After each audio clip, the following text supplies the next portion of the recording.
আর অন্যদিকে micro observer নিয়োগ নিয়ে যে জটিলতা তৈরি হয়েছিল তা কিন্তু এখনো অব্যাহতই থাকলো। আপনাদের মনে করিয়ে দেবো, গত সোমবার সর্বোচ্চ আদালত মাইক্রো অবজারভার নিয়োগ নিয়ে স্পষ্ট করে দিয়েছে যে মাইক্রো অবজারভার নয়, চূড়ান্ত সিদ্ধান্ত নেবেন ইআরও অর্থাৎ ইলেকটোরাল রেজিস্ট্রেশন অফিসাররা। মাইক্রো অবজারভাররা শুধুমাত্র তাদের কাজে সাহায্য করবেন। গত সপ্তাহে সুপ্রিম কোর্টে দাঁড়িয়ে মমতা বন্দ্যোপাধ্যায় অভিযোগ করেছিলেন শুধু ৮৩০০ মাইক্রো অবজারভার এবং বিজেপি শাসিত রাজ্য থেকে রোল অবজারভার নিয়োগ করা হয়েছে, যাতে নির্বাচন কমিশনের অফিসে বসে এআই দিয়ে মাইক্রো অবজারভাররা সব নাম ডিলিট করতে পারে। আর এই বিষয়ে আইনজীবীরা কি বলেছেন শোনাবো।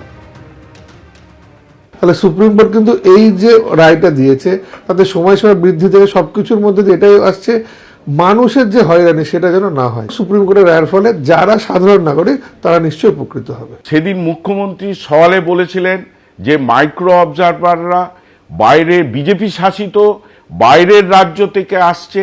তখন নির্বাচন কমিশনের থেকে বলা হয়েছিল পর্যাপ্ত অফিসার পশ্চিমবঙ্গ সরকার দেয়নি। সেই চাপে পশ্চিমবঙ্গ সরকার ৮৫০৫ জন গ্রুপ বি অফিসারকে দিতে বাধ্য হলো। মাইক্রো অবজারভার কেন? তখনই কিন্তু নির্বাচন কমিশনের পক্ষ থেকে আদালতে দাঁড়িয়ে ৪ঠা ফেব্রুয়ারি জানানো হয়েছিল যে রাজ্যের পক্ষ থেকে অফিসার দেওয়া হয়নি বারবার চাওয়া সত্ত্বেও, এবং সেই কারণেই তারা ভিন রাজ্য থেকে মাইক্রো অবজারভার নিয়োগ করেছেন। এরপরে রাজ্যের পক্ষ থেকে বলা হয় তারা অফিসার দিতে প্রস্তুত।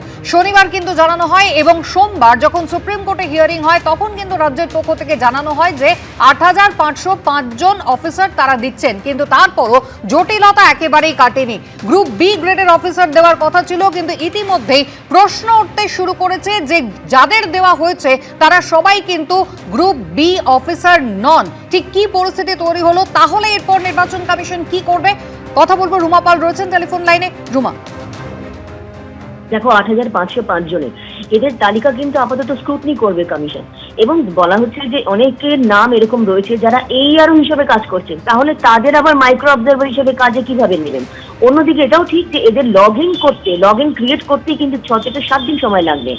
এবং সব থেকে বড় কথা, ইতিমধ্যেই কিন্তু সিও দপ্তর থেকে রাজ্যের তরফ থেকে একেবারে তাদের যে একদম রিপোর্ট চাওয়া হয়েছে বায়োডেটা সহ, বায়োডেটা অর্থাৎ তাদের যে ভিজিলেন্স ক্লিয়ার এবং তাদের পুঙ্খানুপুঙ্খ তাদের যে ডিটেল, এই ৮৫০৫ জন যে যারা কাজ করবে তাদের ডিটেল চাওয়া হয়েছে।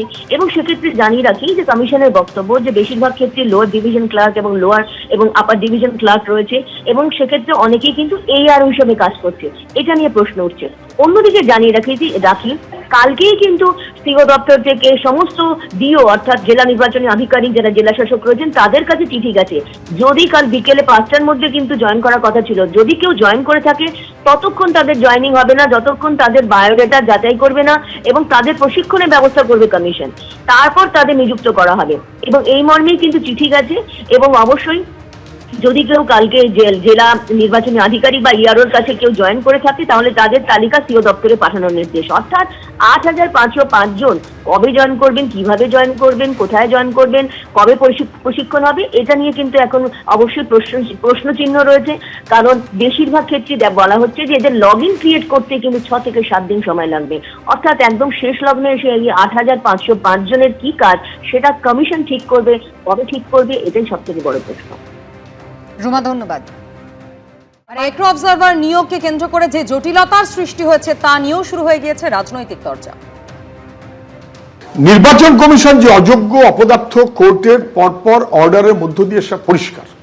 আবার একই রকম ভাবে যদি ৮৫০০ গ্রুপ বি দেবার যোগ্যতা সরকারের থেকেই থাকে, এখন দিতে পারছেন, তাহলে গত ৩ মাস ধরে দেননি কেন? অক্টোবরের শেষ থেকে আমরা এই নাটকটা দেখছি। চিত্রনাট্য লিখেছে বিজেপি আর নাটকটাকে মানুষের সামনে পেশ করছে ইলেকশন কমিশন। নিজেরাই কতবার ডেট বারবার চেঞ্জ করেছে, সারা মানুষ বিভ্রান্ত, মানুষকে চূড়ান্তভাবে হয়রানি, থাকবে নাম কি থাকবে না, এরকম অবস্থা স্বাধীন ভারতবর্ষে কেউ দেখেনি। এবিপি আনন্দ, এগিয়ে থাকে, এগিয়ে রাখে।